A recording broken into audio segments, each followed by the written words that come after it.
10,000 can literally change how your brain works. Not your lifestyle, not your status, your psychology. When you're broke, your brain operates in survival mode. Every decision feels risky, every expense feels dangerous. But once you hit 5 figures in savings, something shifts. Your stress drops, your confidence rises, and you start thinking long term instead of just surviving. Let me show you why this number is more powerful than most people realize. Money doesn't just change what you can afford, it changes how you think. There is a specific number where something shifts, not your lifestyle, not your social status, your mindset. And it's not $1 million, it's just $10,000. When you don't have savings, every decision feels heavier. A small expense feels stressful. An unexpected problem feels like a crisis. You hesitate more. You avoid taking risks. You focus on getting through the month instead of thinking about the next 5 years. And this isn't just about emotions. Financial stress affects your sleep, your focus, and the quality of decisions. When you are constantly worried about money, you operate in defense mode. You protect, you avoid, you play small. But once you build a real financial cushion, something changes. You stop reacting to life and start positioning yourself. You think long term, you evaluate opportunities instead of fearing them. In this video, I'll explain why your first 10,000 changes your psychology, why it increases your confidence and risk tolerance, and how you can realistically build it step by step, because this milestone isn't about being rich, it's about taking control of your future. The real power of 10,000 has nothing to do with spending it. It has everything to do with how it changes your brain. Behavioral economists like Senthil Mullaitan and Eldar Shafir studied something called scarcity. Their research shows that when people feel financially insecure, their mental performance actually drops. In simple terms, when money is tight, your brain has less space to think clearly. They found that financial stress can temporarily reduce cognitive performance, similar to losing sleep. Not because someone is less intelligent, but because their mind is busy worrying.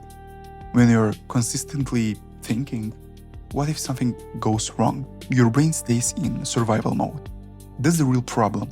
But when you build a 10,000 cushion, something shifts. Your stress level drops. You stop checking your bank account every day. Small problems stop feeling like disasters. This reduces decision fatigue. You don't waste mental energy on tiny financial worries. Instead of reacting emotionally, you start thinking strategically. You also become more comfortable with calculated risk. You can invest in learning new skills. You can negotiate your salary. You can explore better opportunities. Not recklessly, but confidently. And here is the important part. You build the emergency fund first. Not stocks, not crypto, not trading. Foundation first, growth second. Because without stability, you'll always invest from fear, and fear is expensive. 10,000 isn't about luxury.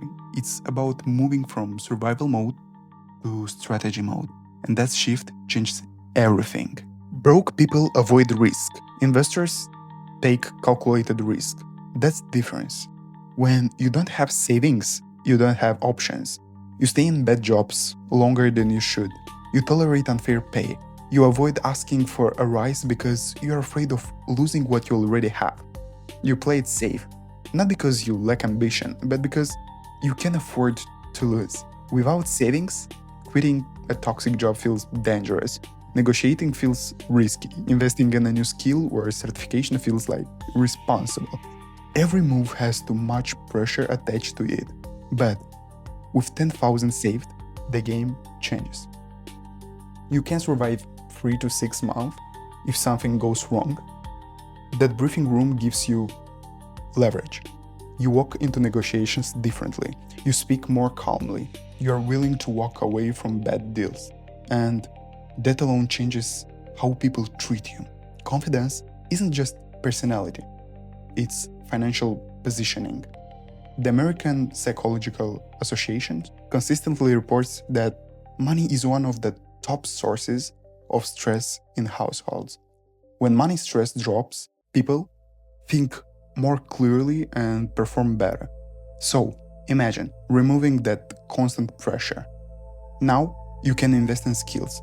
You can explore better job opportunities. You can take smart risk that increases your income long term. This is how career trajectories change. Not overnight, but because you finally have the stability to think beyond survival. $10,000 doesn't make you rich. It makes you dangerous because now you have options, and options are the power. The hardest part isn't saving 10K.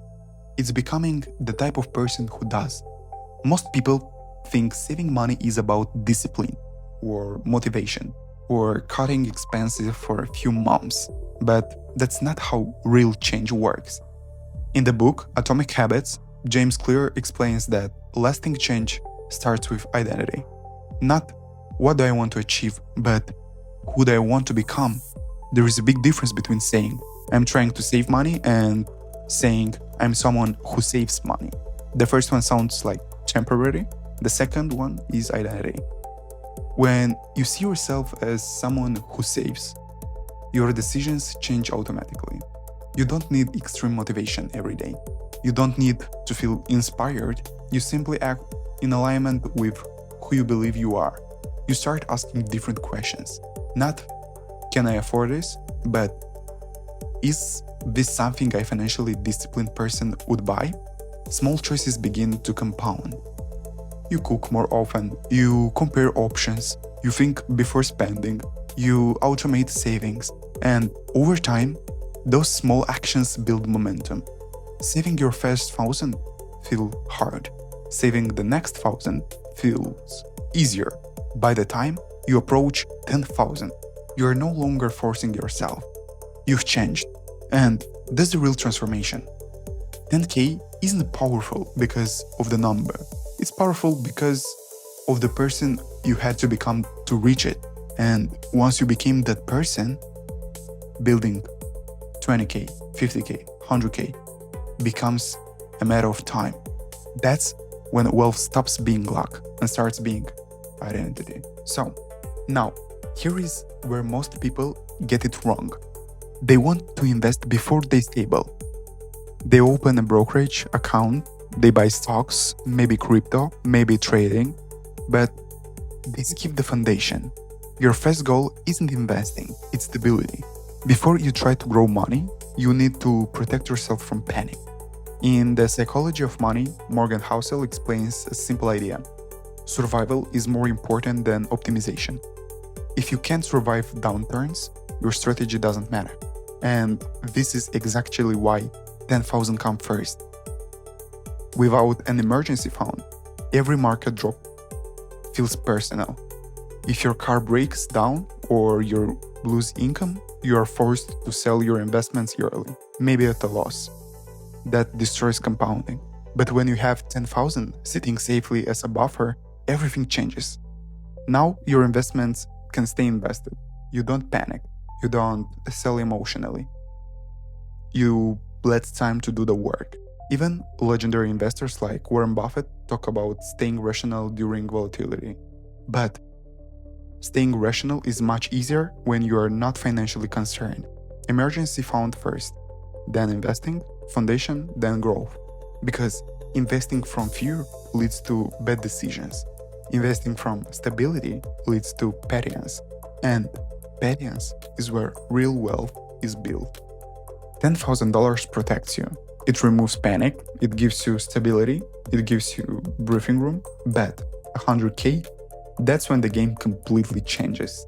That's when your money starts generating real freedom, real leverage, real optionality. And here is the problem. Most people try to build 100K the wrong way. They focus on returns before structure. They chase growth before foundation. In the next video, I'll break down exactly how to go from 10K to 100K strategically, without gambling, hype, or unnecessary risk. Click here, because protection is step 1, but real wealth starts at the next level.